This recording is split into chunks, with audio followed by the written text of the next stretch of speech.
Welcome to Adventures Gone Mad, your critical look at D&D books. I am your host, Kyle W., here with my favoriteest co-host. This is Kyle A. How's everyone doing? Today we are going over the Tom Moldvay B4 module, The Lost City. This is the, first choice that I made for this podcast. It was the one that I wanted to read the most. And this is mostly based off hearing about it from many different sources, that it was a good classic adventure, and also having collected all of the Goodman Games original Adventures Reincarnated books. It looked like the one that interested me the most, with its, Egypt-like dungeon delving into pyramids and just Lost City in the desert, interested me a lot. Kyle, did you have any preconceived notions or experience with The Lost City prior to reading it for this? No, I did not. I had heard, I knew there was a B4. I had seen the cover before, even the cover in the 80s. And, I didn't have enough money to buy every module, so I did not buy this one. This seems to be my impression of it before having read it. Is that this seems to be a module that is held in pretty high regard as far as the early modules, and especially in the B series. This is one that I hear about quite often. Yeah, I think in context, when you read it and you go through it, you see why people love it so much.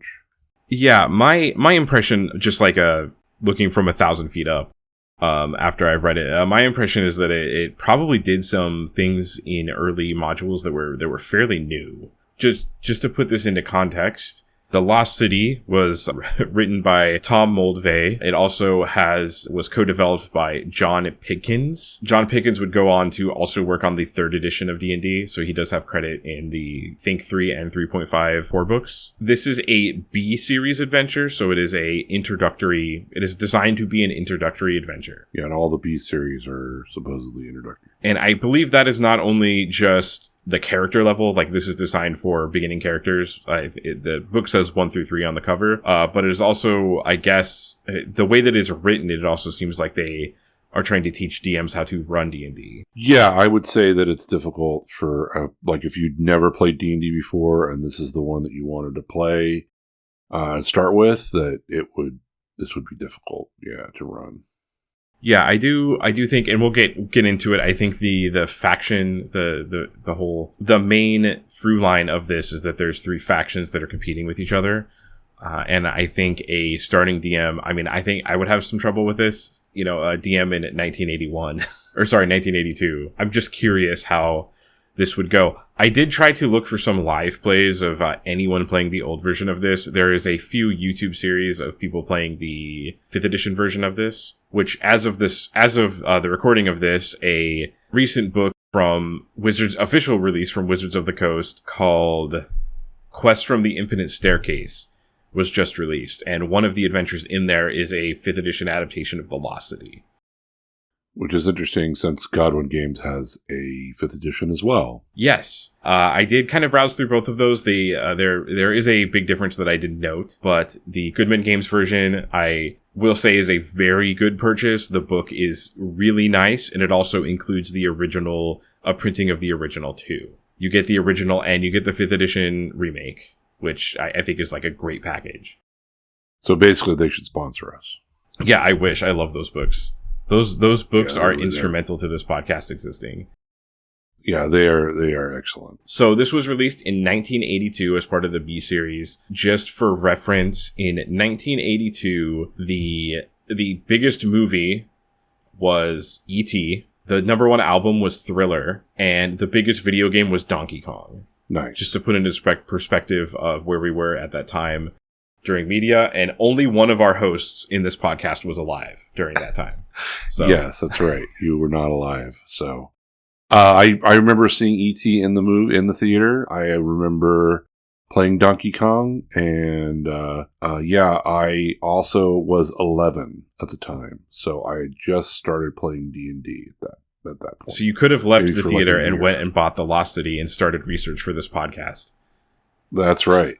40 years earlier, whatever. So I guess we can kind of get into the meat of the adventure.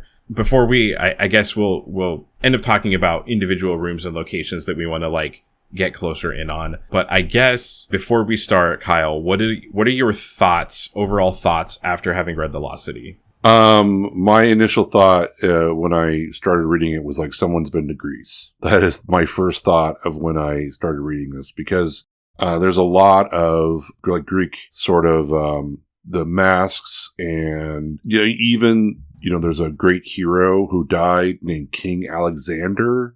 So Alexander the Great. So yeah, it makes me think, oh yeah, someone went to Greece, or someone did some thinking about Greece when it came to this whole adventure. And they just sort of put that ancient sort of civilization piece into the whole thing, which is pretty fantastic.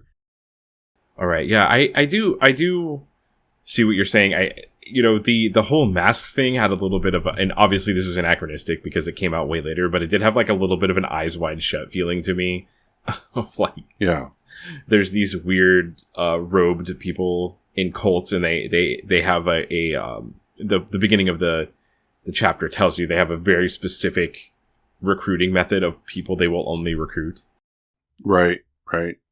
The other piece that I always thought was interesting is that going along with the whole Greece piece is that, it was an ancient civilization that was at its peak, and then it, sort of faltered, and it's lowering. People are more interested in themselves and, not creating this great civilization anymore. It's like which is really kind of cool in terms of, if you think of D&D as the civilizations that existed and then they went away and now you're exploring them, right? Because that's the idea behind a dungeon. Mm-hmm. Something was left behind in the previous centuries, and then you're going to explore it to find treasure or power or whatever you're doing. It fits right into that sort of narrative of an ancient civilization that's there, and they sort of use that Greek piece. But what's, it's also cool in this is that those pieces are still alive. They're just sort of dying off, which, I haven't been to Greece, but, people that have been to Greece and tell me there's this feeling of like, oh, there's this great civilization and it sort of has gone away now, and now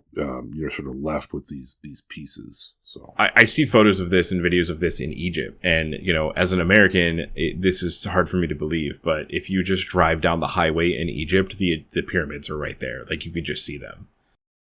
Right. And in Greece, you can go to the place where democracy was created. Yeah.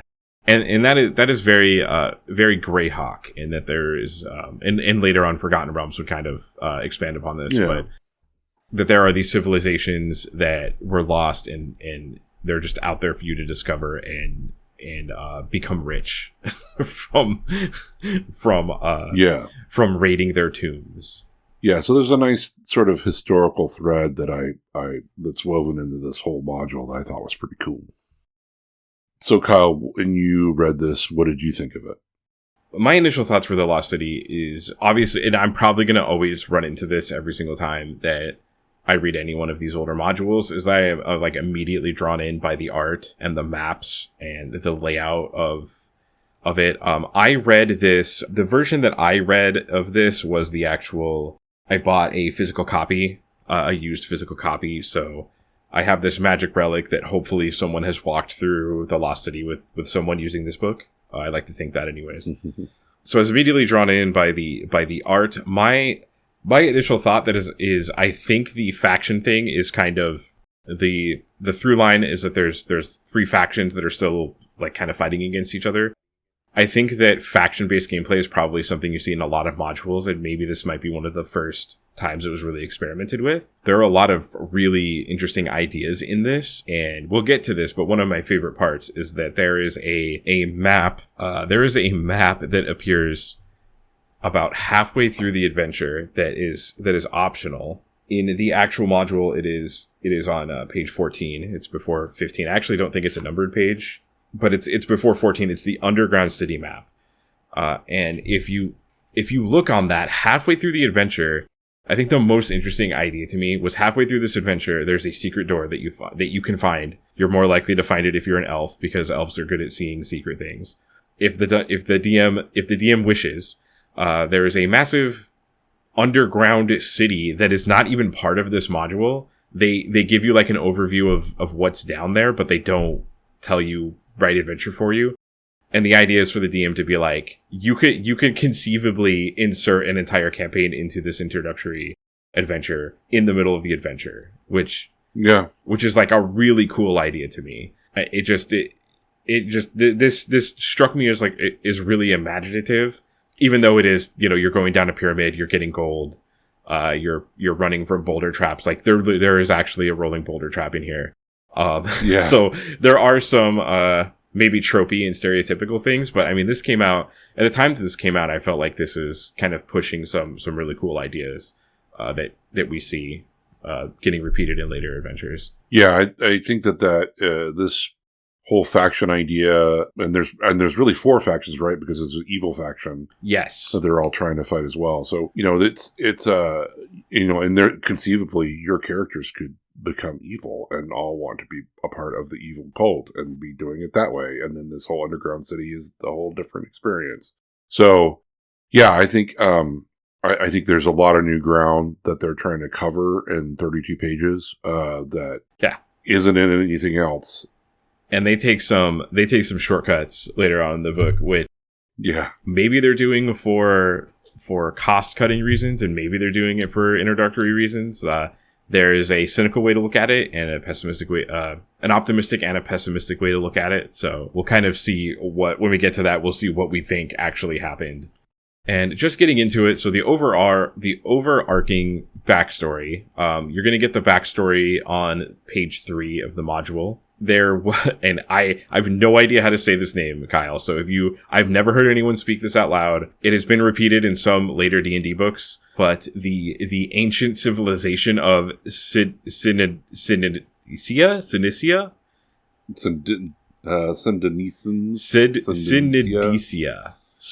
Synedesia, something like that. Yeah, I'm just going to give a demerit for that name. It's horrible. It does not roll off the tongue. No. And if you're running a campaign, you have to say it 1,000,000 times. Yeah, and there's no... I feel like if you're going to write something with a weird fantasy name like that, you should, the first time you say that, tell the player how it's pronounced. Like, make a pronunciation key, and that is not in here. So that's a negative mark for me. At the end, it doesn't matter how you say it. But I know that, the first comment on this YouTube video is going to be telling me how to say this. Well, so I will also say again, it seems to me that's something very Grecian. It sounds very Grecian. It sounds like something from ancient Greece. The Mycenaeans and the Sanaeans, and it's all sort of sounds Greek. So that's why I just layer of all this Greek stuff in the module. But yeah, the name itself sounds very Greek. Zargon sounds Greek. So we're going to get to that here in a second. Let me, just out of curiosity, I'm going to pump this into Greek Google Translate and see what it says. Synedesia. Yeah. Synedesia. Listen. Synedesia. All right. So that's how you say it. I just used the magic of post-editing to insert the Greek Google Translate version of how you say that. And I agree with you. That's probably how it is said. So getting into this, we have the fall of the Synedesian civilization. The book kind of says that they came from actual cavemen. It does depict the person that founded this empire as a, let me look up what it says, because I found this, I kind of laughed out loud when I read this. Let me find the exact quote. It's later on in the keyed rooms. So essentially at the bottom of the dungeon, there is a room that you go to that has a bunch of different paintings depicting the history of the civilization. The main entry chamber on page 18. Yes, with all 15 of the... Yeah, so in this is further on into the dungeon. It's on the 3rd tier, so you have to go down multiple levels. And in this entry chamber, it has 15 different murals of the lost civilization. And the first picture is, I'm just going to read the quote here because I thought this was really funny. A tribe of squat, heavy-browed humanoids wearing crude stone weapons worship a lizard-headed god. So Neanderthals. Yeah, so it when I read that, I thought Fred Flintstone, just the most stereotypical caveman that you could draw is and obviously I think it's a mural that's supposed to be that way anyways, but I just had to laugh out loud. That was the beginning of their civilization. Right. A bunch of Neanderthals figuring it out. Which is very un-Grecian, because I don't think... well, there are Neanderthals in that area of Europe. Oh, yeah. I guess when I say un-Grecian, what I mean is I don't know if the Greeks and Romans were very obsessed with being civilized. So I don't think they would be like, oh, we just straight up came from cavemen. Like, I don't think that's a thing they would say. Well, yeah, it's also like, oh, this large, but also don't they like fight them? Oh, battle the humanoids and take over their. So basically, like, there's the second one is like, hey, the large band of tall, black-haired people battle the humanoids and take over their hunting grounds. So basically, they come and they slaughter the Neanderthals, and then they take them over. I misunderstood that. Okay. Yeah. That is my bad. So they didn't come from the cavemen. They exterminated them. Yeah, they were the colonizers. So, I mean, and I'm not even going to get into it because it's a really complex history that I'm sure that like would take 10 podcast series to uncover. But yeah, basically it's colonizers came in and killed these probably not great depictions of these people, which honestly that makes it worse for me that it wasn't them, that was like the people that they conquered. That makes it a little worse for me. But you know, I can't hold it against this adventure. It is what it is. Well, remember it's 1982 and the concept of colonizers and colonizing isn't really something we talked about. And you know, the whole it is interesting though that he puts in that they worship a lizard-headed god. So yeah, we can't have that. We gotta have lizard-headed gods. We right, and then the downfall of this civilization eventually becomes that they worship a horrific tentacle-armed god. Right, basically Cthulhu. They worship Cthulhu. But yeah, the whole, you know, I'm interested in this from a historical perspective. So, like, while I think that's not great, it's not going to turn me off of reading the actual module. But I didn't. For some reason, when I read that, I thought that I didn't catch that. So that is, it's kind of comical to me that that's what it is. Well, I think it's important to think about these things, especially, I think for this podcast, to me, is like these sort of historical pieces where, yeah, looking in the light of today, this looks very, you know, charged, let's just say, or whatever you want to call it. But I think it's also a matter of like, yeah, this is what we thought about that then. It was sort of like, oh yeah, no, this is great. The Greeks come in and they find civilization and they made everything better. And, you know, now in the light of today, we were like, oh, maybe that wasn't the deal. Yeah, today's perspective would be they made it okay according to themselves, not from the perspective of the people they conquered. But this is, and, you know, that's not, I'm interested in this from a historical perspective. Like, these words were already on the page when I picked them up. So regarding that, the downfall of the civilization, a bunch of people became cultists and started worshiping someone named Zargon. And this fractured their society and they started fighting.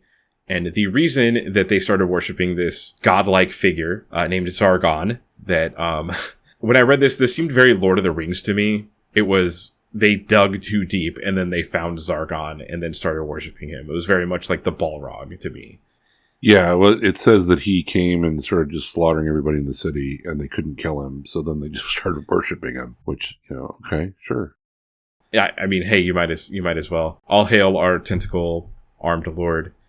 Yeah, it's sort of, I guess the idea is that, well, we're going to have to sort of set up some kind of lottery system or something where we feed Zargon. And slowly that becomes like that, well, I guess he's our god now because we're feeding him and we'll just worship him since he is the most powerful thing around here. So as far as cultists go, how do you feel about cultists as an enemy in D&D? I have to say, they're one of my favorite things to run. Without a doubt, yeah. It's like, it's great to have some crazy evil cultist. People that believe something, and then when you get to role play those people, yeah, it's really fun to me to just pick a random idea and be like, what would a cultist of that idea be like? So yeah, I find cultists to be a very fun enemy that I like using, and I don't know how much of early D&D, obviously this is not the first module with cultists, but it has to be one of the earlier ones that has a cult. Yeah, I didn't research that, but yeah, I don't think these are all new ideas in 1982, I think. Yeah, if not new, then very close to new. I think one of the things to pick up from this is that you could tell that Tom Moldvay and, you know, who's ever writing this, the pieces are much more story driven than they are just fight things. The idea is you really are trying to create a story of of what's going on. And because of the way this is set up, no two games are going to be alike, which is really nice to see. Yeah, I definitely agree. And it is kind of written to be different. First of all, there was way more talking in this than I expected, because my impression of early D&D modules, and I think I got this a little from Dungeon Crawl Classics, which is like an old school D&D game that I like. A lot of the modules, like the monsters or the things in the dungeon, are there to be killed. Right. And that was my impression of what a lot of these early adventures would be like, and I was pleasantly surprised about how much talking that there could conceivably be in this. Although there are some interesting gates to becoming friends with the various factions that we'll get into. So Zargon, I do want to say Zarbon all the time because of the Dragon Ball Z character. That is the turquoise person that is in Frieza's crew, for anyone tracking for Dragon Ball Z purposes. So I started looking around because I was curious, like, this could seem like a touch point of a character that shows up multiple times in D&D, and that's kind of true. Zargon shows up in a 3rd edition, a 3.5 book called Elder Evils. He has a whole chapter devoted to him, and that book is specifically about high-level enemy encounters and adding high-level antagonists to your game. I did also, when I was looking around, I noticed a lot of people just straight up named Zargon, and I looked around on Facebook, and I think, as far as I can tell, Zargon is a really normal Persian. There's a lot of people just named Zargon. And I was looking to the possible origin of that, and I think that the name, it's a respelling of, or I guess a reworking of a Sargon of Akkad, which is like Sargon the Great, the one of the first Mesopotamian kings. So the name Zargon, although it doesn't explicitly say this, I think came from that name. I think it's just that guy's name. So I did find it, I don't know if weird is the right word, but it's just, this evil, horrible tentacle creature is just like a normal person's name somewhere else in the world. Oh, that's funny. So, yeah, I guess it's probably named after the king. A couple things to note about this. Spoilers, you do eventually fight Zargon at the very end.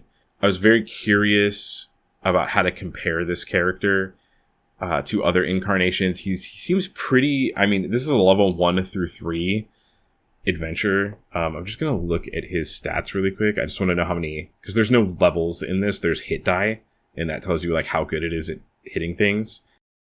Yeah, but you're supposed to go through a lot. Like, you should be at the expert level before you start against Zargon. They even talk about that in the module. Yeah, so he is, he's pretty, he's a 12 hit die character. So he is, pretty badass as far as D&D characters go. The Goodman Games version of Zargon has him at CR 13, and the Wizards of the Coast version has him at CR 17. Quite different power levels.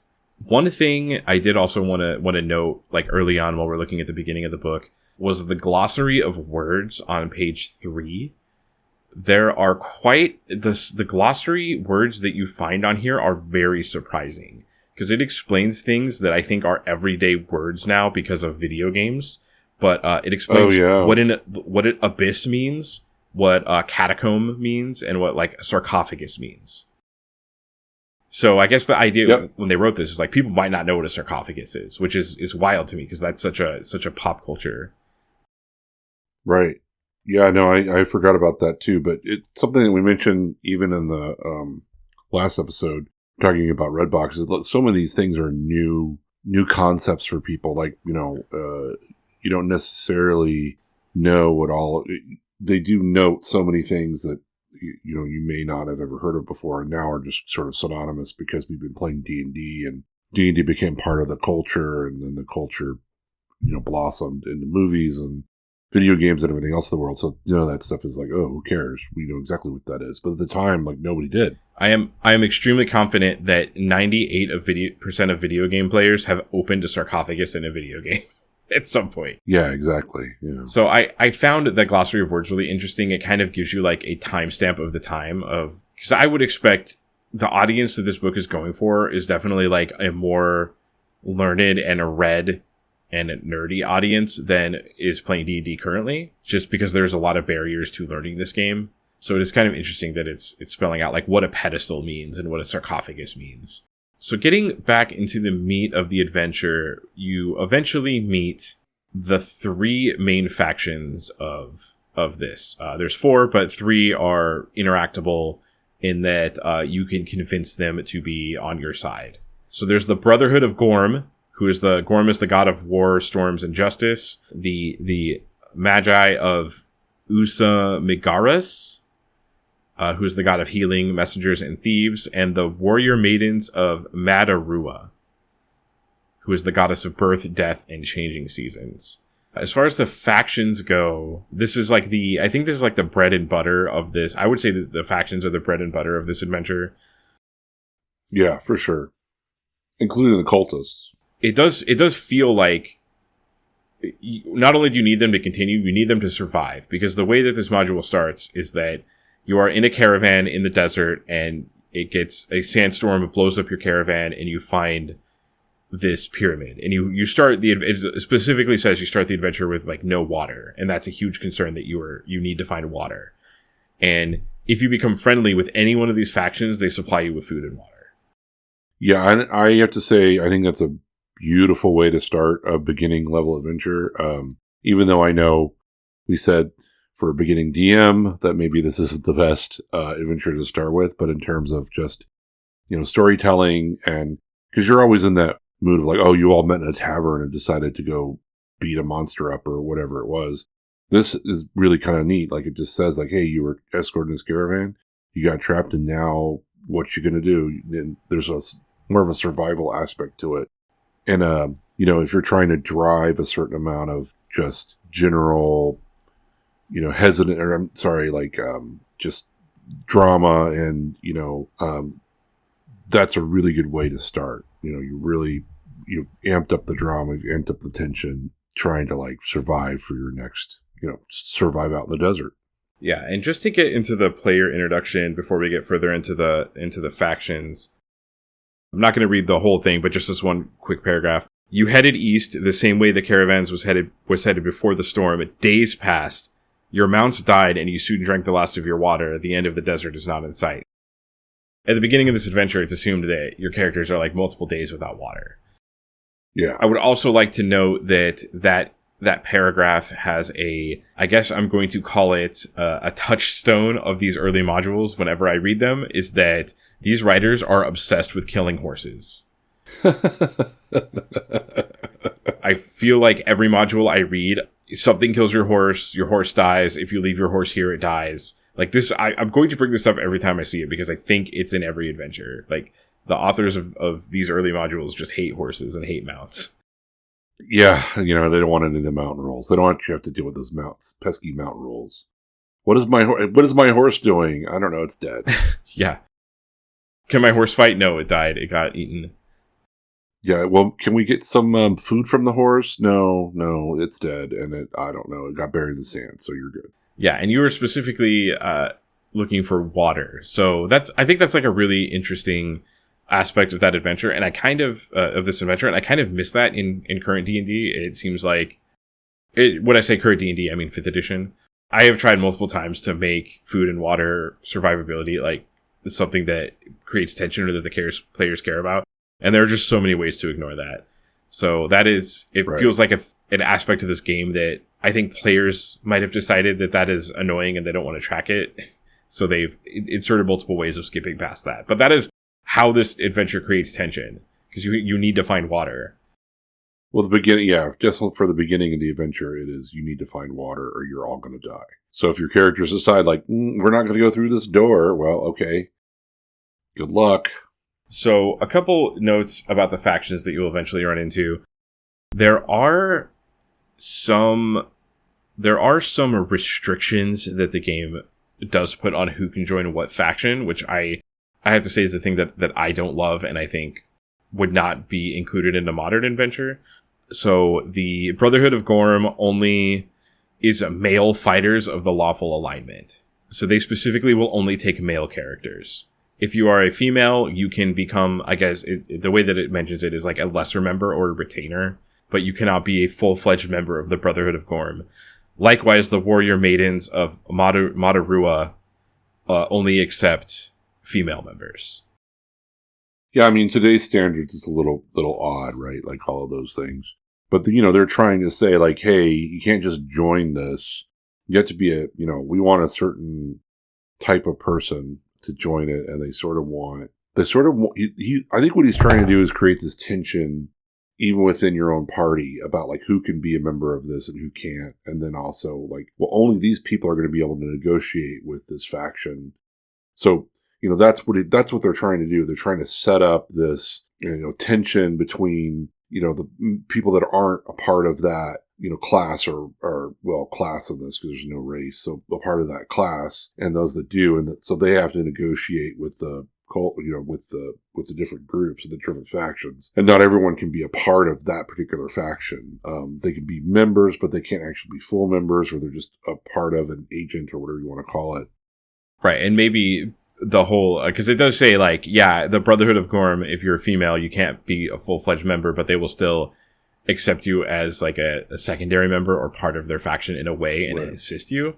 So, yeah, maybe what the designer was going for was reasons for these factions to fight. And it also has to do with, like, there is a neutral faction, there is a lawful faction, and the magic users, I don't think it doesn't say lawful or neutral or chaotic, but the magic users are friendly towards clerics, thieves, elves, and magic users, but look down upon fighters, dwarves, and halflings. So they have the same restriction, but just not gender related. Right.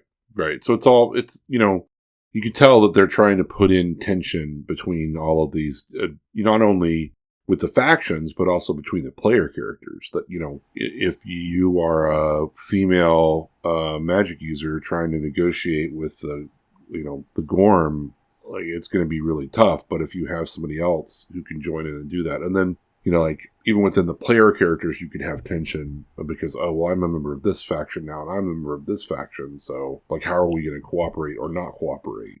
Yeah, and the alignment system was pretty early in BASIC, and I feel like in later versions of this game, this sort of infighting would have been placed on the actual alignment system more than anything else. Also of note, this module is designed for 6 to 10 player characters, which is so many.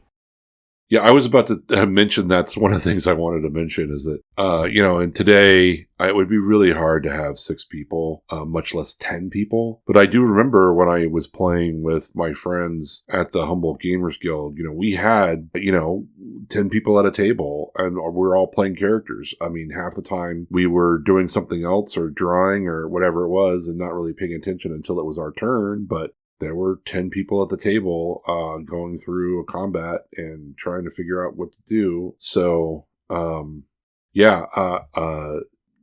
first edition, basic D&D was pretty wild. You could have 6 to 10 people all at the table trying to play through this. Yeah, there's much less mechanical complexity, so you could do that.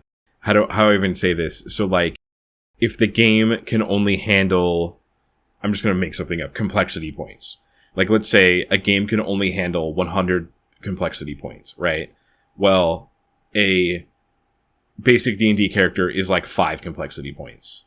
Whereas, like, a 5th edition character is like 25 to 30 complexity points. So It's just easier to run that many. Because when I first read this, I was like, oh, it must be each player's playing like 2 characters. But I don't think that that's the intent. I think you actually, like you were saying, conceivably could have 10. Yeah, no, I mean, it's a real thing. It was a real thing. We would have 6 or 8 people at a table all playing D&D, even advanced D&D and other stuff like that. So, I mean, there's much less like, because, you're less story driven. There's more of like, okay, it's your turn. Okay, I swing my weapon. Okay, I miss. All right, next player. I guess it doesn't make we'll get into this later, but the difficulty of this, I think having 10 people, it's a less, in current D&D, if you have 4 players and someone dies, that's 1/4 of your party. Whereas if you have 10 and one person dies, that's 10% of your party. Yeah, it's also one of the things that got me in this book is that there's so much stuff here that just kills you outright if you're a first level character or second level character. Oh, Oh, for sure. So after you meet the factions, you will run into them at various levels of the dungeon. And essentially, you can fight all of them, but it's going to be like way easier if you become friends with one of them. Your party is, despite the fact that they may not agree with these factions, like doing it for survival just for food and water is probably worth it. Of note, some of the factions, when you walk in the room, there's like 15 of them. There's no way you can fight them. They would just destroy you. Right. Except maybe the magic users, because they all have 3 HP. So I guess you could roll really well and then kill them, but still probably not going to go well for you. Well, as we discussed in the last episode, if you don't get the initiative first, you're probably not going to survive that encounter. Speaking of the difficulty, I did find something kind of funny about the Wandering Monster table on the one of the top tiers of the dungeon. So the way the dungeon works is you enter through, it's kind of like a pyramid, and you enter through the top and you go down because the entrance has been buried under the ground. And in level 1, which is going to be like the top area of the dungeon, one of the Wandering Monsters on page 4 is a group of giant ferrets. Oh my gosh, yeah. And I just want to note, if you're starting this at 4th level, and I feel like I will try to, keep this talk to a minimum, because I feel like every single module I read, I'm like, wow, this is incredibly dangerous, and it's going to kill everybody. But these giant ferrets are a menace. There's 4 of them. They have the equivalent armor to chainmail. Assuredly, your characters don't have yet. And actually, I'm going to look at the last page of the module, which has like pre-made packs, and and I actually don't think armor is included on this, but the ferrets have equivalent armor to chainmail, which your characters probably don't have at this point. They probably all have leather. They have 1 hit dice each, and there's 4 of them, so that's a d8 plus 1 HP. So conceivably, even if you do hit them, it could take 3 to 4 attacks for a level 1 character to kill them. So the ferrets need, and to be generous, let's say the entire group is wearing wearing chainmail. Ferrets only need 13 a 13 out of 20 to hit you. So that's an 87% chance of hitting someone in chainmail and doing 1d8 of damage, which is going to kill most level 1 characters on like at least half the rolls. Yeah. So my first thought when reading that was there has 100% been a group that played this game, walked into one of the top areas of the dungeon, ran into 4 giant ferrets, and were just murdered by ferrets. Well, even, if you get the gnomes have the same AC. There's 6 of them. They have less hit points. They're still doing 1d6 damage. And the goblins look even, in some ways even worse. Well, no, they're a little bit easier, but yeah. And, well, I guess the gnomes, they are lawful, so that means they know lawful language. So if you're lawful, you can speak lawful language to them. Yeah, if you don't, you can try to negotiate with them, which obviously you should be doing. But if you just murder hobo, like, this is really not a murder hobo sort of thing. Quickly die if you try to kill everything. Yeah, and what I mean by murder hobo is you just go into a place and you're just going to slaughter everything. Rather than try to talk to the guards, you just kill them. Rather than try to negotiate with anybody, you're just going to try to kill everything. So I don't know, because I don't know how many people talk about murder hobo.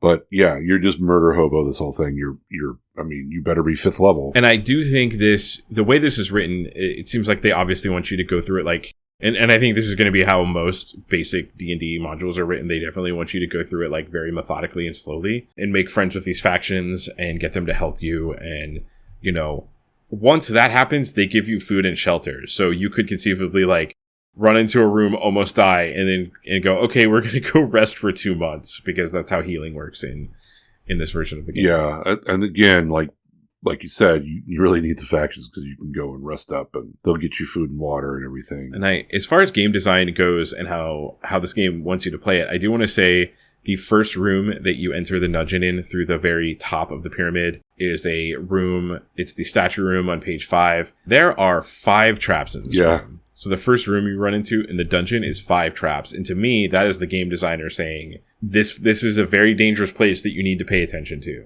If I'm designing a module and I want players to pay attention to the environment, I would put 5 traps in the first room.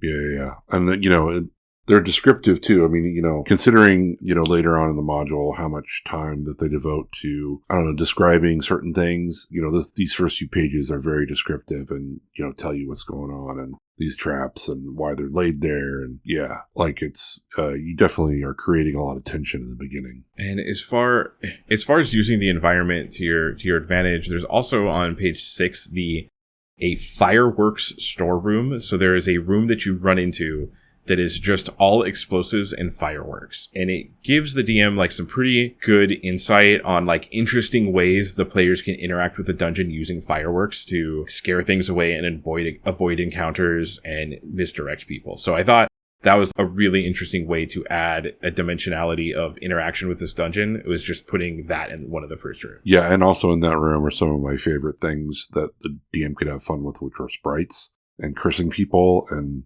doing all sorts of, you could really role play those sprites being just little brats doing all kinds of crazy things to your characters. So that's super fun. Yeah, so some of the magical practical jokes that the sprites will play on you in this room is suddenly making a fighter's armor into a pile of rust or gluing a character's feet to the floor. Yeah. So I guess you could have a lot of fun with that. It's not necessarily, they don't really attack you in the same way that other stuff attacks you. Yeah, for the most part, they just want to sort of mess around with you and then fly away. I think if I was running this, I definitely would maybe ignore the turning a fighter's armor into a pile of rust. One, because that's like permanently affecting them. Yeah, it could be. There's armor you can get later in this, but it is much further down. But I was a little impressed by like inserting the fireworks in the top area of the dungeon to give the players a way to interact with. Yeah, no, absolutely. You can scare away the killer ferrets with fireworks. Yep. Another thing I do want to say, some of these rooms in the top actually have a surprising amount of gold, which gold is kind of a double reward in basic D&D because you get to spend gold and it also is experience. Right. I didn't see this in the beginning and I was a little confused about how leveling works in this adventure because the basic D&D book says you don't level up till after the adventure is done. But this seems like it's written that you're leveling up as you're playing it.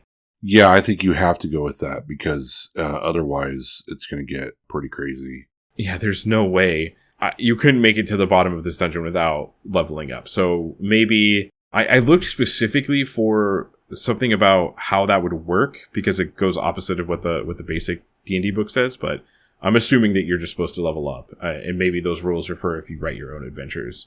Yeah, I mean, maybe you could also just say, well, if you clear out the first tier, that's your first adventure. I don't know. True. It could be, there is like a more formal, something I did run into. There's like a more formal method of how monsters work in these adventures. Cause it basically, the book says at the top of the dungeon is 1 HD creatures. And then at the second level, there's 2 HD creatures. So there's like a little more formal, where modern design would just be like, if it is going to be in this room and it makes sense, it's in this room. It's fine if there's 50 goblins in this room and you're level 18. Yeah. So the formality of that was a little surprising to me. Yeah, I think that they're trying to make it a little simpler for beginners, I guess. So as you're going through, the first faction you'll likely run into, granted, and one of the things about adventure writing is you never quite know how players are going to go through your adventure. And to be honest, a thing that I've noticed in my 5th edition games is a lot of players want to full clear the dungeon. At least one of our players loves to full clear dungeons. Yeah. And so they always want to explore every room, but there's like no way you can do that in this because every room could be certain death.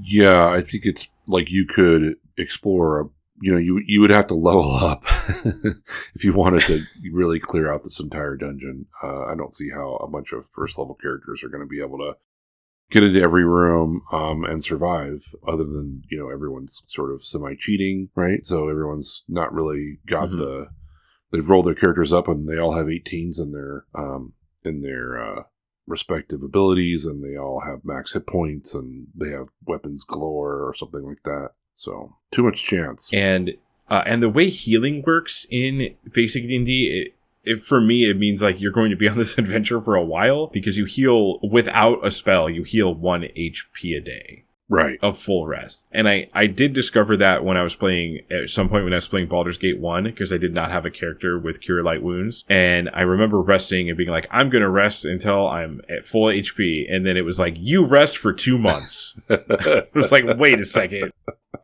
For those who aren't aware, in D&D 5th edition, you basically just get all, unless you have like a variant rule, you get all your HP back when you rest. Right. So I think maybe the people that designed 5th edition D&D might have looked at this and been like, okay, it's a little weird that we rest, that my player characters rest for 2 weeks after each room. Yeah.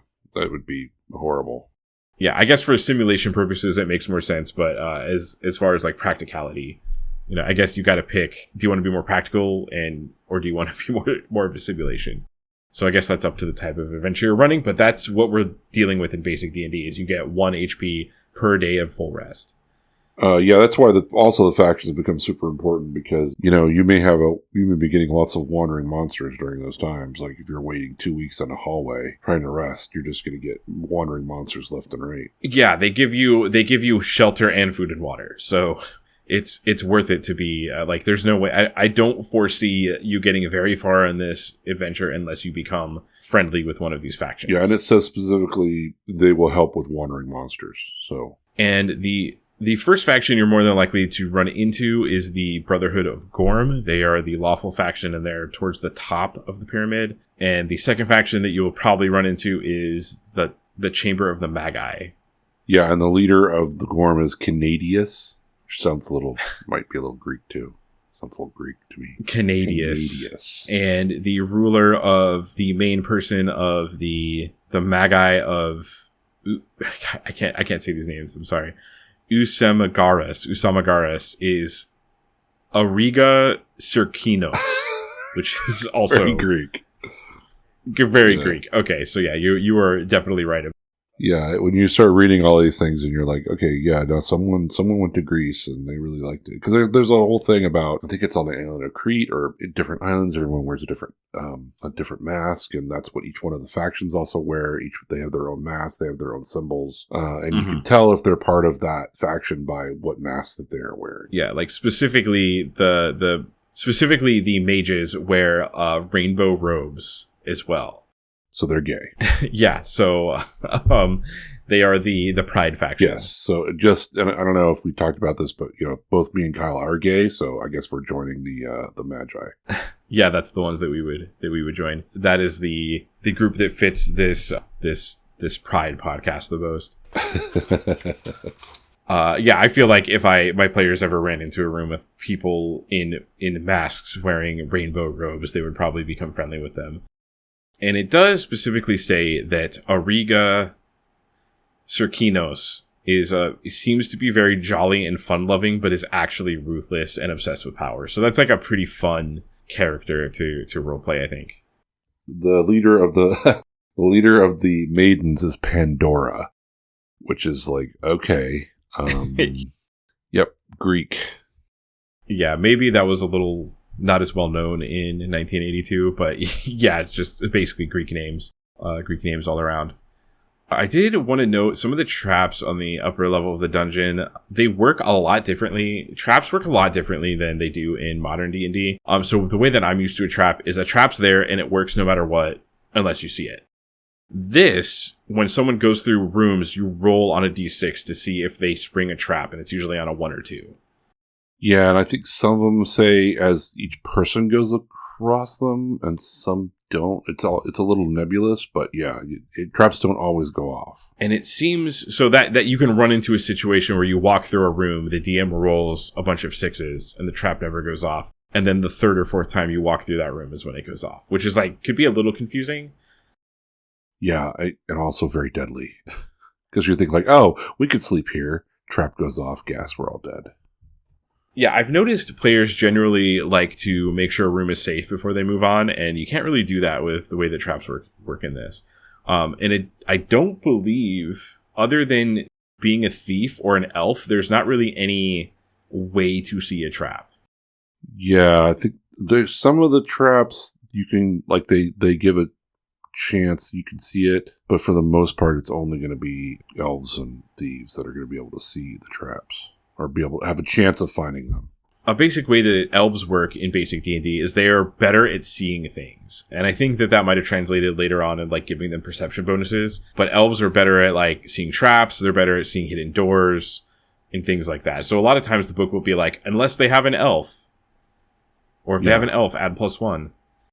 Yeah, it's interesting because, you know, all the like dwarves, elves, and halflings all have all these advantages over the regular ones, but then they have a level cap. But for, you know, this adventure, if you're only going to go to level 3, who cares, right?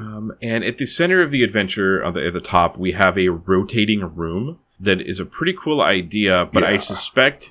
I mean, I enjoy it. I suspect that is partially there to maybe give some pressure on the mapper, whoever's the mapper for your group, because that could be, I think that would be interesting for them to try to figure out. I don't know if that would end up being frustrating in actual gameplay. Yeah. Yeah, it would be interesting to see how they navigate that, because, you know, you're supposed to give them all these symbols and then like, okay, figure it out. And then you're sort of moving the room around and then trying to map the room based on this rotating piece in the middle. Mm-hmm. And the room, it's funny because those symbols are in an ancient language, but it doesn't say anything about the characters you run into speaking an ancient language. It just says that they speak common. And the only reference to that ancient language is in the rotating room. Later on, there's a room that has the word Zargon written on a wall, but it is assumedly in common. It doesn't mention it being in another language. Yeah, I mean, they only have 32 pages, so they can't really figure out how the you know, how languages over time have like infiltrated the Sindinians. So, but yeah, that is sort of an interesting thing. It's like, oh, there's this ancient language. Did they forget it? Like, what happened? Yeah, on page 9, there's a key for which symbol means what.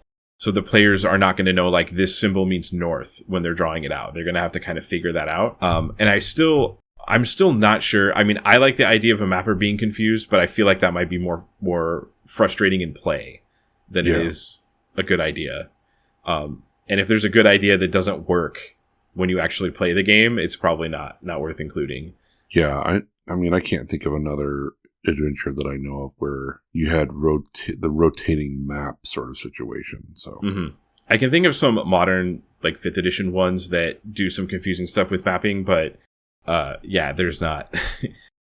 Opening doors and doing all of that kind of stuff with symbols and things like that, and then moving the room around, like that totally makes sense to me. I certainly played in adventures with that, but like when the whole sort of centerpiece sort of moves, that's sort of interesting. And I don't know how well that translates in the actual gameplay. I will say it gives the dungeon a lot of unique flavor, and I think what a lot of these adventures are going through is like just getting some really good flavor on the page.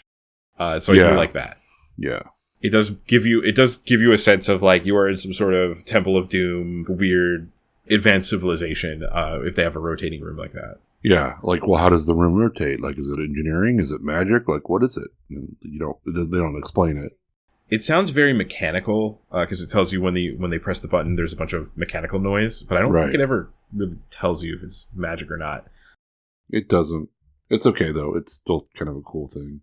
Yeah, and I feel like magic in early D&D is like a little more rare. So running into a room that is like entirely powered by magic instead of being mechanical would be not as common. Yeah, for sure. I also wanted to point out, and this is like probably not going to be the best thing to cover on a podcast, but I do have to point out on page 11, there's a character who is a dwarf that is repeated in this adventure in the art. He's actually on the cover putting a bunch of treasure in a bag, and there's a fantastic photo of him standing in front of 2 statues. It is literally my favorite of the entire module. That is my favorite one. It's drawn really well, and it just is goofy and hilarious, and at the same time, like, we just went, because, you know, he's already gone through, this is now tier 3, so he's already gone through, or tier 4, I think it's tier 4. 3 and 4, so, like, they've already gone through the first tier, and probably half their party's been murdered, and he's just like, thumbs up, this is cool.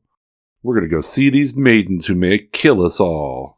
Yeah, it's like he's taking a photo even though cameras don't exist. Exactly. So I think that's it's like a little absurd, but it's like absurd in a really cool way, and I really love it. I just had to point that out because it jumped out at me for sure. No, if you weren't going to say something, I was going to say something.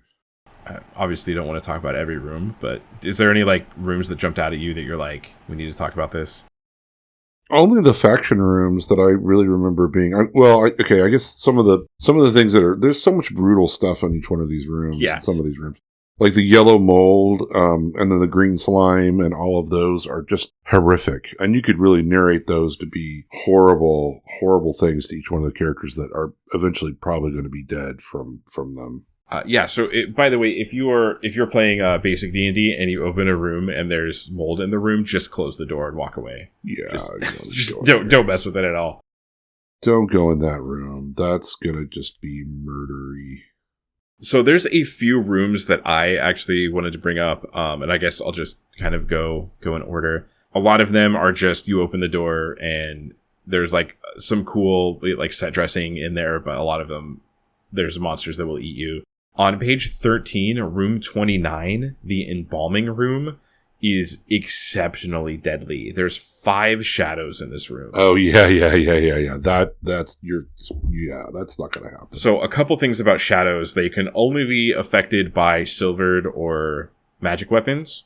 And at this point in the adventure, there are only 2 magic weapons. There's a +1 sword in a previous room, and one of the faction leaders has a +1 sword. So you would have to kill them or convince them to let you use their sword to have 2 magic items that could affect these 5 shadows. Unless somehow you said, oh, well, all of my weapons were silvered before this adventure happened somehow, or, something like that. Definitely just write, whenever you make a character in basic D&D, just put like a little scribble that could conceivably say silvered next to your sword, and just be like, oh yeah, that's a silvered sword. I was looking at the packs on the back, because they have the backpacks or whatever they are, for the ready-made characters to see. Yeah, nothing is silvered, and nothing is magical, so you are on your own, buddy. One of them does have holy water. I don't know how that works in this, or if that affects shadows. If that affects the shadows. Yeah, it doesn't. So another thing is when they hit you, they drain a point of strength. So the more they hit you, the harder they are to hit, eventually. And they can only be hit by magic weapons. It actually doesn't even look like silvered weapons work. Yeah, they also say it's suggested that the DM lets them run away. Yeah, that's good that they put in there. Because if this is an introductory adventure, you might not know. Like, right, we both have had enough D&D experience that we can kind of look at a room and grok whether or not it's going to destroy people. You don't have that when you start playing. No. So at least they do say, hey, you should let them run away. But if you do manage to kill them, you get 3,000 gold pieces, which, that's a lot of gold. Yeah, and a potion of invisibility, which is going to be very useful. Yeah, for sure. So you eventually meet, there's the tomb of King Alexander and Queen Zenobia here. Queen Zenobia has turned into a white, which that is a thing that has existed in D&D. But I did want to point out, King Alexander is a banshee, and it refers to it as a new monster. So I believe this is the first appearance of a banshee in a D&D module. Yep, that's true. I will also point out that her being a white, right? She's a white. Yeah, also has to be hit by silvered and magical weapons. So, that's also another one where you might want to just run away. And I think the way the factions are written, they are helpful to you, but I don't think the intent of this is to become friendly with one of the factions and just roll through the dungeon with 50 people. Like, I don't think that's what they want. Right. But that option is there. I guess if the players run into Queen Zenobia and they can't kill her, they could maybe convince a faction to help. And also point out which is also an advanced D&D thing and a thing in here, it has energy drain. So when it hits you, it takes a level away, and then if you go to level 0, you're just dead. So just being hit by this thing, you got to make a saving throw, or you're probably either dead. Yeah, and not only that, you become a white if you get drained to death. So if one of your players dies, you not only from that, you're going to deal with another one of them in that room. Yeah, your first level character just died, it became a white, and is now a 3-hit die character, or 3-hit die monster that you now have to fight. Page 15, After this stuff, before page 15, we'll show you my favorite thing in this entire module, the Underground City map. I can look at that thing forever. It holds infinite possibility and adventure. Yeah, that part is so great. I can see where people will complain about it because you don't really expand on it in the module and talk about it. But actually, I think it's the opposite thing of like you can just put whatever you want to be happening. Yeah. So there's this map broadly. It has things broadly labeled and it tells you what is in each area, but it doesn't map it out like it's a dungeon. It kind of expects you to do that. Later on in the book, it does tell you how to expand this adventure, and it gives you some adventure hooks for going down into that city. It doesn't fully expand it. Like that could be a whole nother 2 or 3 books if they want it to be. Yeah, I actually really like that concept. You could have made this into its own complete adventure that you populated with what you wanted it to be after playing it. That's why I think like it's not a good first DM adventure, but it's a really great, a new group of people, experienced DM playing this. Yeah, I think it's a dynamite model. It does give you enough groundwork to kind of figure out how to write, I think, is what they're going for. They're giving you like, hey, here's the broad strokes. As far as like the individual rooms and stuff the players are going to go into, you can figure that out yourself. I'd be curious to hear I'd be curious to hear from people who have played the Lost City or DM'd this and have used that, if that was a helpful thing to them or if it was mostly ignored. In the Godwin Games book, there's an interview with Harold Johnson, and he talks about how this was like maybe the first sandbox module where, and that was I think it's probably the first time in a module in 1982, or even as a concept of a sandbox where it's like, you have all the tools to create a whole nother adventure, a whole set of adventures, a whole campaign. And we've given those to you, but we haven't expanded on any of it. Like you have to create it yourself, which is, pretty unique. Yeah, it's extremely useful. Like this, and even if you aren't playing the game, this is the type of thing that made me fall in love with D&D modules. Like reading this and just thinking about like how much possibility, like imagining players going through these rooms. Like this is I would just read the stuff and look at it without even playing the game at that time. Well, not at that time of this being released, but at the appropriate age when I was reading D&D modules.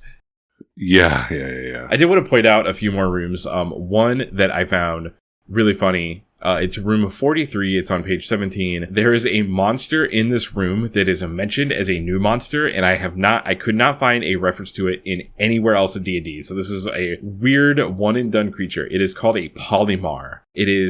I'll describe it here as from the book. It is a semi-intelligent, many-celled creature that can reshape its body to look like any creature of 10 HD or less, and any object up to 10 by 10 by 10 in size. Yeah, and it's all, the room before it is full of doppelgangers. So you wonder, like, well, are these related? Yeah, to the it is a polymar. So it is not using. It seems to be very clear that it's not using magic to do this. I think it says that at the back of the book as well, that this is not magic. It is rearranging the cells in its body like Apocalypse from X-Men to be whatever it wants. Yeah, so Harold Johnson, I think it's Harold Johnson, was a biology major. So I think that he has a biology degree. So I think part of that is the experience, like him creating that monster. It seems like there's a connection there that he probably... Oh, that is good to know. And that makes sense. When you say that, it's like, okay, because when it described it as a many-celled creature, that is so weird to me. It's like, yeah, so are humans. Like, why did you say that about this creature? But yeah, I think that's the piece that's there. I didn't really think about that until just now. But yeah, I think there's that connection. I did look at the name because I was thinking, because it sounds like polymer, so I was thinking maybe it was based on that. But yeah, I see no reference to this in any D&D anything. I don't even see, normally when I see monsters like this that aren't in official books, I do see people have made homebrew versions of it. I don't even see a homebrew version of polymar. So this is the first and maybe only time this monster has showed up. I will say, I think this tier 5 is probably my favorite tier of them all. I mean, the factions are super cool. Don't get me wrong. Like, that's a really neat thing. But this one is really great. Like, one of the first things you read in 42 is doppelgangers trying to take you over, and then you have the Palomar trying to do all its nonsense. Yeah, when you walk in the room, it is disguising itself as a tapestry. You know, the next one is like, there's a 6th level cleric that wants to kill the other guy, so it's another, you can basically recruit an ally who possesses you. It's like, oh my gosh. Yeah, so let's talk about that. So page 17, 45, the bedroom. So this is a really, I really like this. So, this is a room that has a robe in it. And the robe is actually possessed by the spirit of a 6th level cleric, named Demetrius, which is also Greek. And Demetrius, the only thing that he wants to do is kill his twin brother Darius, who is on the lowest level of the dungeon. Yeah, because they don't, Demetrius and Darius, that doesn't sound Greek at all. Yeah, exactly. So I didn't even notice that. So I'm glad you spotted that. That's pretty funny. Everything is Greek. Like everything. Yeah. Anyway. Yeah. So this robe, if you put it on, it will possess. You have to roll against possession, I think. Yeah, and you kind of want to be possessed. Yeah. So you get possessed by a 6th level cleric who just cares about killing his brother. So as long as the party is cool with going down to the bottom and killing the bottom of the dungeon and killing his brother, he's your ally in the body of one of the PCs. Yeah, it's kind of amazing. And, yeah, and he's, obviously really powerful and is going to help you a lot. So you really want to get possessed by this guy. And of note, a lot of times in early D&D, when you get possessed, you're just done. You're basically dead. In this, it specifically says the DM should allow the player who is possessed to play as this level 6 cleric, hear all the stats, hear all the spells that they have, and just, yell at them if they try to do something that's not killing their brother. Which is like, it's pretty cool. And presumably the person that's going to put on this robe is probably like a magic user and not a fighter.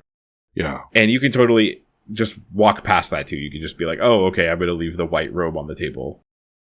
Yeah, and it's really good. I mean, this whole tier is probably my favorite part of the whole module, because there's just so much weird possession and deception and just all of this. Like, I mean, the very first thing, obviously characters are going to enter in different places, or they're going to be not necessarily, in the order in which it's in the book of how they enter into the dungeon, but each one has these just like deception things. So like, going by order on 48, there's a bunch of were-rats that are trying to, also infiltrate you and deceive you, pretending like, oh yeah, we're just regular dudes, like we're just regular Sadians, it's cool, and then they'll just kill you, like they just, or they'll do whatever, they're going to steal your. Yeah, there's later a group of werefoxes that can charm people, like a male and a female werefox that can charm the opposite sex. Yeah, I did also look that up. There's not many werefoxes in D&D, and one of them recently was released in 5th edition for a Magic the Gathering supplement for D&D. Oh, wow, okay. I think it was for Eldraine. For the Eldraine series, which is like, if you're not familiar with Magic, is like the fairy tale setting. So they released a monster companion for that had like some werefoxes in it. But it doesn't seem like werefoxes. There's a lot of were stuff in D&D, but not werefoxes. And then 50 has like our favorite, hey, this is what happened to our civilization. We murdered the Neanderthals and, became a good thing. And then now Zargon is starting to kill us. It's great. Like that's a great one to go through. Also regarding the mosaic with the history here, we did talk about this. The second one is a band of tall black-haired people battle the humanoids and take over. I think that might be getting back into Greek, because I think that black hair is a common for Greek people. I could be wrong on that. The other part that is in the 14, they meet a barbaric golden-haired people, the ancestors of the Hildan tribes, mentioned in Module X1, which is, I think that's Isle of the Dread, right? We can look that up. Yeah, so in the main entry chamber, in the 14th mosaic, it does speak about the Heldan tribe mentioned in X1. X1 we have determined is Isle of Dread, which is another famous adventure. Also written by Tom Moldvay. So the Haldane are barbaric, fair-haired people who hunt, fish, and raise crops on isolated farms. They are related people to the northeastern kingdoms, but acknowledge no ruler among themselves higher than the individual household leader. Their culture is very similar to that of medieval Iceland. What year was that published? The original one? Isle of Dread. Just curious if these were developed at the same time, or if this was developed afterwards. Usually it's at the 81. 1981. So Isle of Dread came out a year before this. Yeah. So conceivably, maybe developed at the same time, or afterwards, they knew enough. Yeah. Moldvay is connecting his two adventures together. Yeah, which I think is a cool touch. It's probably going to be mostly irrelevant to many people who are not reading the book and can reference that. But I guess later on you can go to the Isle of Dread and point that out. They look just like that, when you were in the main entry chamber and when you were looking at those mosaics. Going on in this other, so speaking of like this level of the dungeon having a bunch of really interesting rooms, room 57 on page 20 is the gambling room.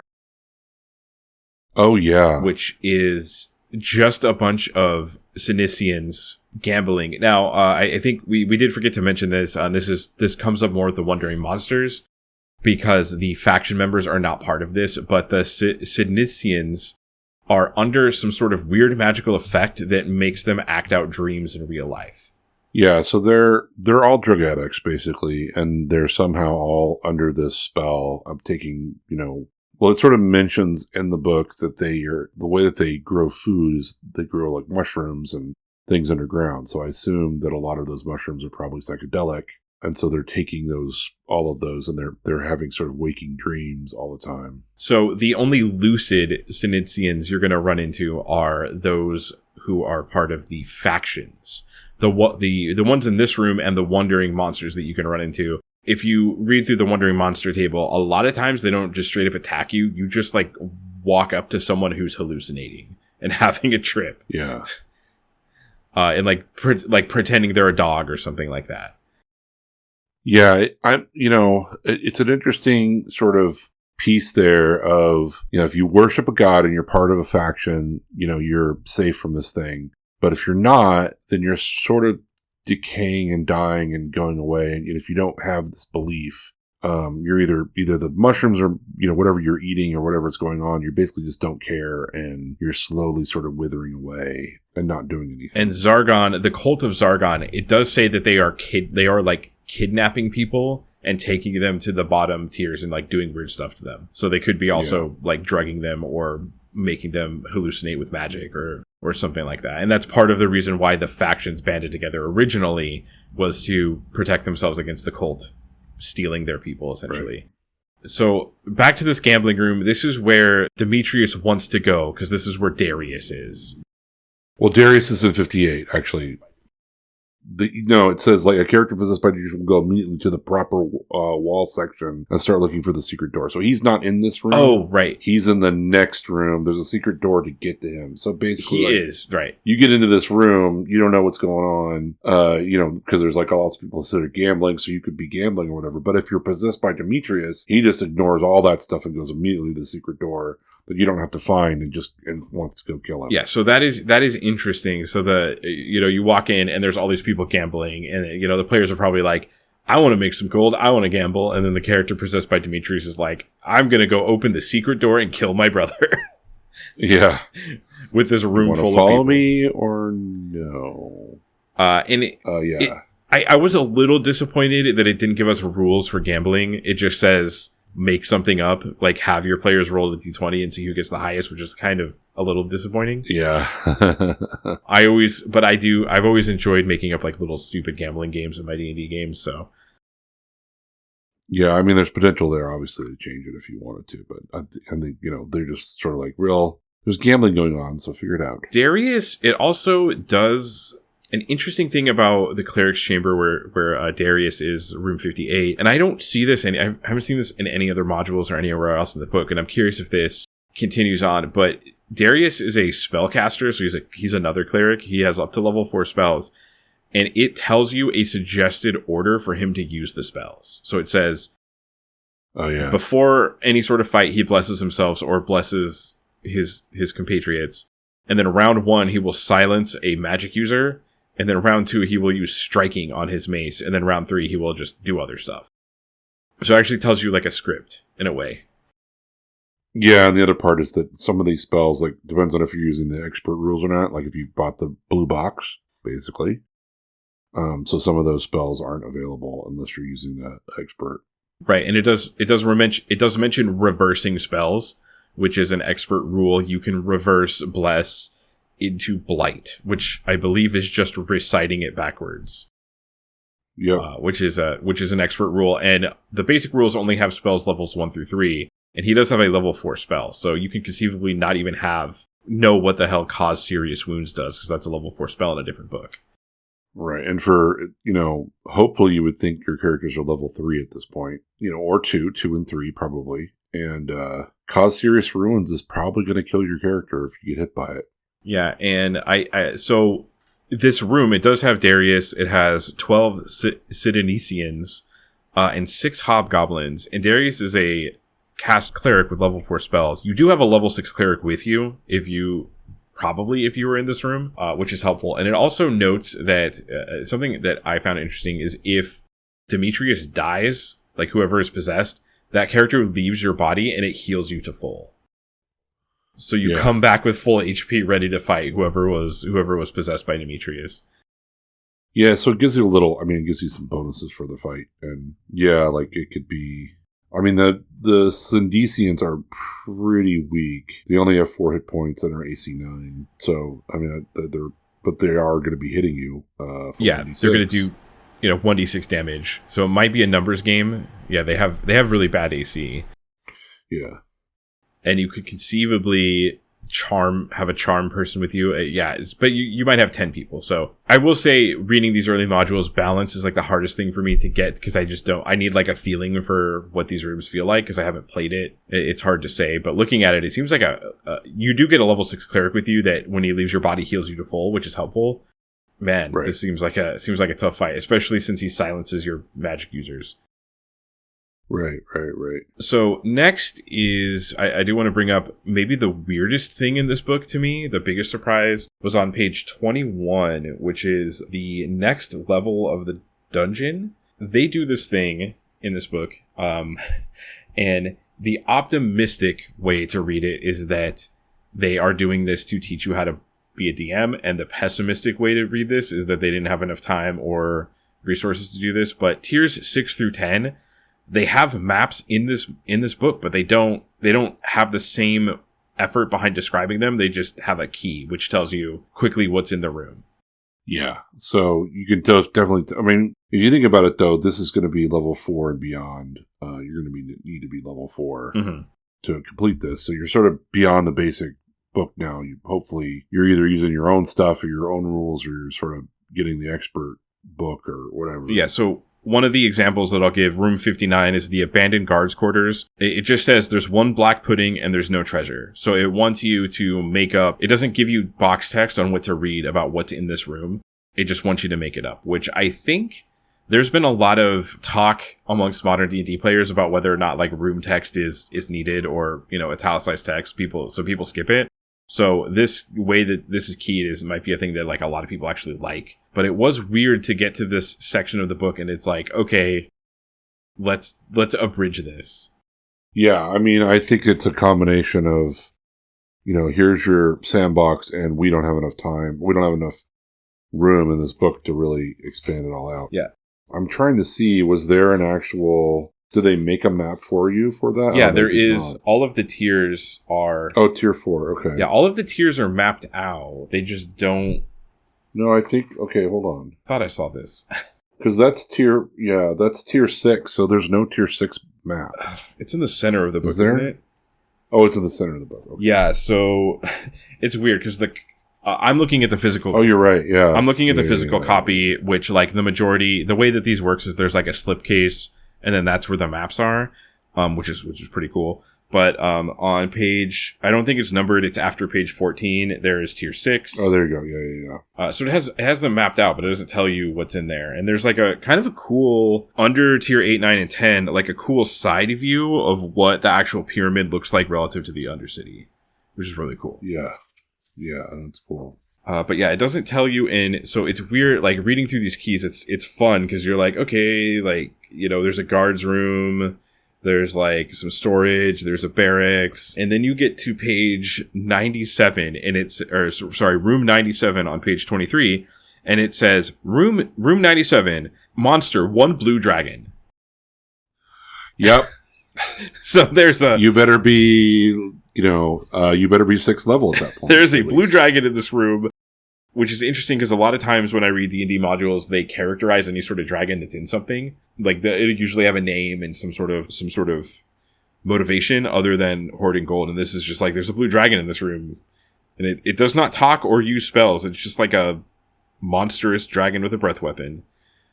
Right. Like, how did Zargon like hang out with a dragon? Like, how did that happen? No, yeah. None of that is figured out. You might want to figure that out yourself and, write all that up of like why there is a blue dragon in this room. And it does kind of throw you a bone by saying there's a 20% chance that this dragon will be sleeping. So nice DMs will be like, yes, it's sleeping. Right. Well, you better not be level 3. Yeah, like there's also a vampire in room 94. Oh, wow. Yeah. And vampires in D&D, and those people who have played Baldur's Gate 3 will probably know this as well. Vampires in D&D are very serious. They are not your Buffy the Vampire Slayer vampires that turn into dust when you stab them. They have all sorts of crazy powers. Yeah, you definitely are in expert level. You got to be above 4 to be even thinking about some of the stuff. I mean, I would think like when they talk about dungeon level 5, like you need to be 5th level. Mm-hmm. Dungeon level 6 is you need to be 6th level.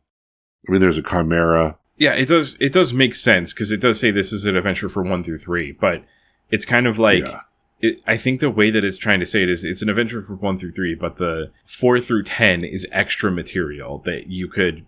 Yeah. So, which I guess one way to look at it is that they were lazy and they didn't want to do the whole thing. And the optimistic thing to be is like, yeah, they really want you to like continue playing in this sandbox and give the DM something to go with, which I think is pretty cool.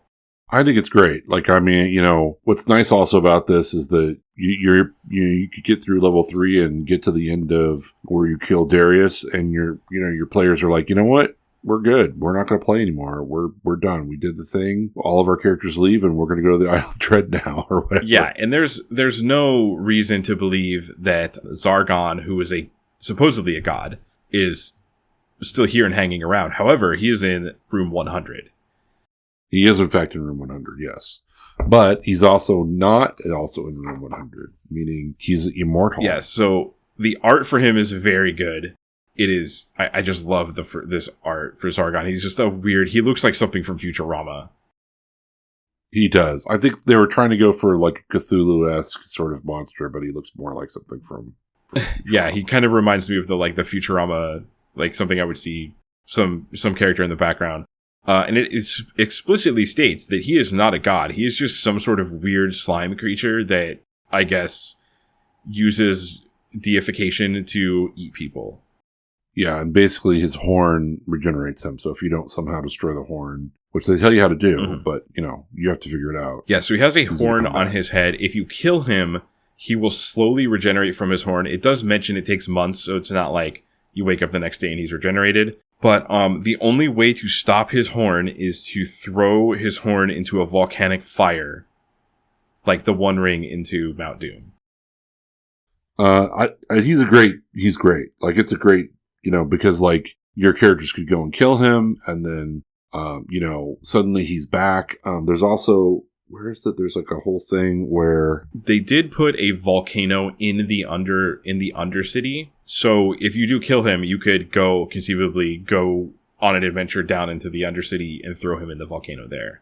But this character is not some sort of like ancient plotting god. He is just some sort of weird monster that the people that lived here accidentally dug into his lair, and he just started eating them and then using their worship to get more people to eat.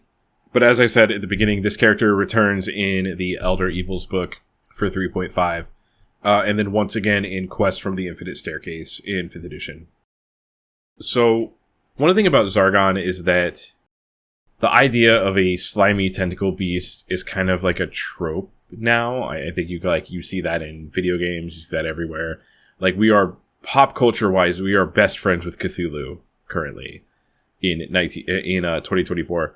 But not, I would say in 1981, not so much. So what do you think it would be like at that time to walk into this dungeon's room and it's a crazy horned tentacle monster with slime everywhere that just pummels you?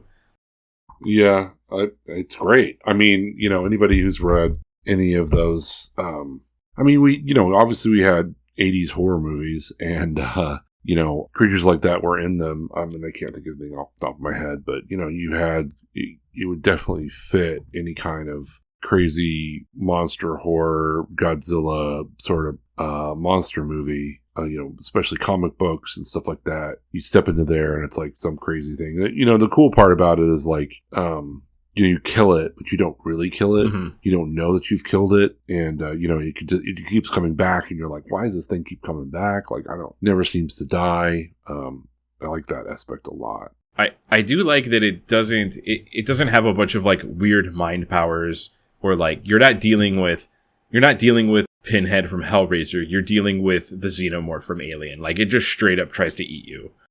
Yeah, it is just a monster that just wants to eat and consume and survive. Not like, it's not like, the interesting part about it is like they worship it, but it's not controlling them. They've sort of made their own, like the cult of Zargon has made their own sort of structure around being a cult. And the monster didn't tell them like, you should make a cult for me. The monster's just like, oh, people, yum. Yeah.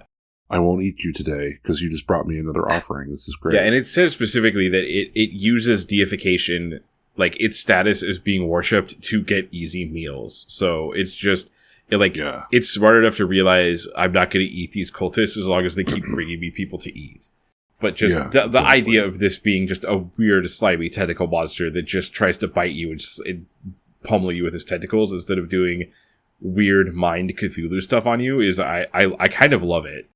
Yeah, it's simple, just gonna beat you up and eat your body. And it actually makes it pretty easy to that type of encounter is very easy to run for a DM. But by the time you got to this, you would be much more experienced. So that's the end of the adventure. I do want to note on page 25, just something that's really cool about this is it gives you further adventures, like what to do when you're done. Yeah. So it gives you, there's 8 different hooks here. One of them is that you leave the temple and you do like a hex crawl using the D&D expert rules of the desert around the temple. And a couple other ones are excuses to go into the undercity the underground city that it plans out for you, giving you reasons to do that. And one of them being like you kill Zargon and you have to go into the underground city to throw his horde into one of the volcanoes.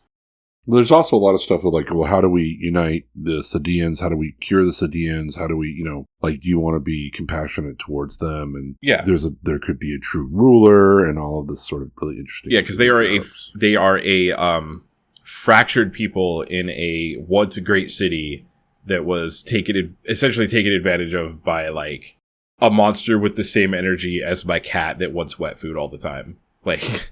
Yeah. That's essentially the downfall of their civilization. So, Kyle, now that we've gone through the Lost City, and we've kind of like, refreshed ourselves mentally on what we read, do you have any final thoughts overall about this adventure?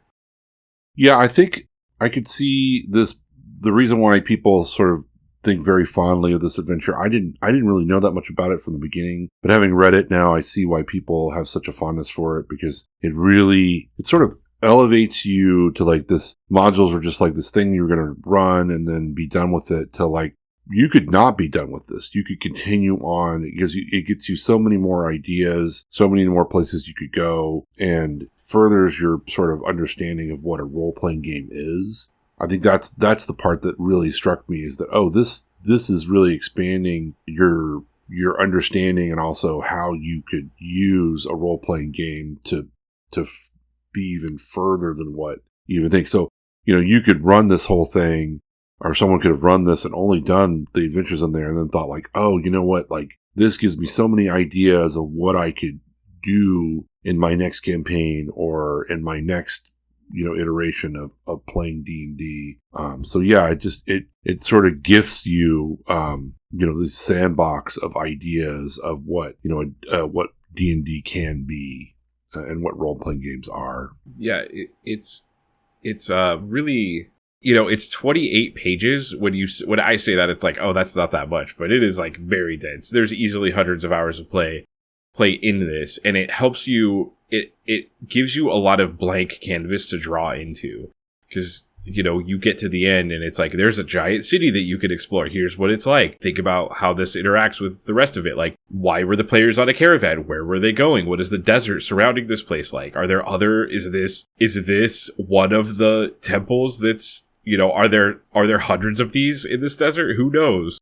It's surprisingly, I've read a lot of like modern adventure modules, and I feel like many of them get a fourth done with 10 times the amount of words. Like, this is just 28 pages. It is like, I could foresee this being hundreds of hours. Like, there's got to be like, I tried to look, granted, like, fighting old D&D stuff can be pretty hard because this was in the 81, so no internet, etc. But like, I would be extremely surprised if there isn't someone out there, there's multiple people out there who have played in a Lost City adventure / campaign for years of their life, just from this 28-page book. Yeah, and for sure. I would love to hear those tales. Yeah, I mean, yeah, there's that too. There's that. Obviously, they're like, you could keep going with this, but it also, like I said, it expands your thought of what D&D can be. Rather than just being like, okay, I just run this, I just run all these people into this module, or, it's just a dungeon. The dungeon, we kill a bunch of stuff, and then we're done. We get XP. They're done. But like, we could actually tell a story. And, the story from beginning to end could be really epic if you wanted to be. Or it could just be, you just run through these rooms. They kill a bunch of stuff and we're done. Yay. That's the end of it. So many good elements of it. Yeah, like, this is not, it basically yells at you, like, this is not a choose your own adventure book. This is not just a book that you read through. This is we are handing you a primal clay that you can mold however you want. And that's like the magic of D&D, and why I love role-playing games so much, is there's like no other, I don't know if metafiction is the right word, but there's no other narrative thing like this, and it coming out, like, it definitely feels like this was,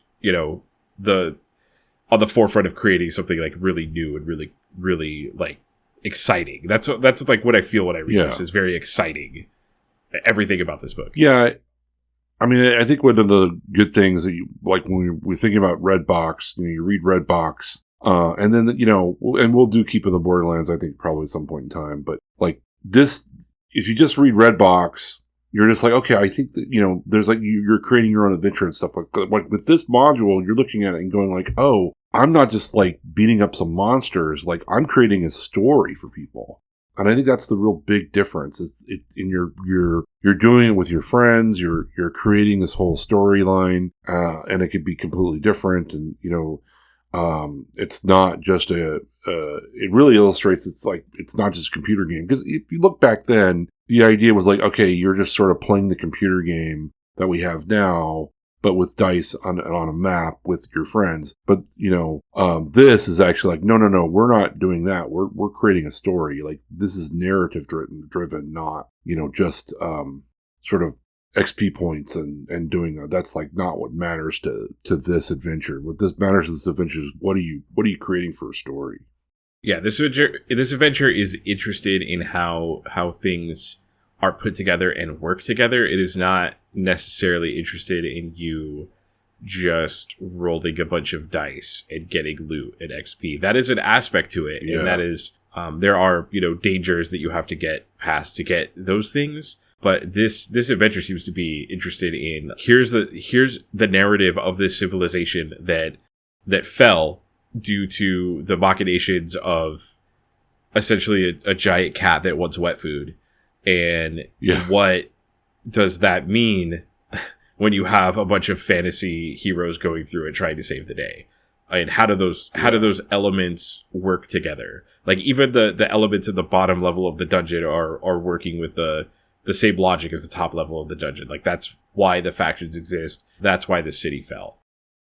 Yeah, and if you think about the greater narrative of D&D, it's all about like either some kind of civilization or some kind of thing that fell, and you're exploring the remnants of it, and either, you know, and trying to get whatever magical loot and stuff of what was before you. Like, that, so much of D&D is that narrative, right? Like, you're sort of exploring these dead civilizations. This one is really cool in that, like, it's not all the way dead. Like, you're sort of exploring this place that is still sort of alive, and you know, you're gaining the things that were in the past and making you more powerful, because kind of that's one of the pieces that happens in D&D. But the pieces are actually still alive, and you could actually revive them if you wanted to. It's pretty neat. Yeah. So overall, I really enjoyed reading this, and I think it's like really important historically. And I now kind of understand why I hear it talked about quite often. It is quite clearly like a very special adventure that was, you know, fantastic foundation and groundwork for stuff that would be coming up. Yeah, absolutely. And thus concludes our adventure into the Lost City. We will be next reading the Keep on the Borderlands for our next episode. Yeah, I sort of wanted to go into the quintessential Redbox Gary Gygax adventure that I played as a kid. I don't remember a lot about it. I do remember a Minotaur. Mm-hmm. But yeah, I am excited to sort of read that in juxtaposition to this to see how they change and how they compare. I've never played it. I've never read it. I do know that for 4th edition D&D, they did like a return to the Keep on the Borderlands that I have probably played through. I think it was like one of the first adventures they ever released. I don't remember anything about it. I'll probably try to dig up that adventure just to like glance through it. But yeah, I am excited to read that and figure out, you know, another module that I've heard a ton about, and I just want to see what's going on. Yeah. Yep.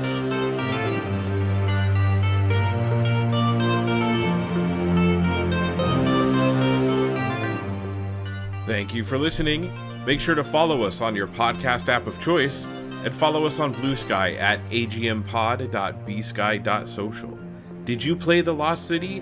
We'd like to hear your experiences. Contact us at agmpodcast@gmail.com.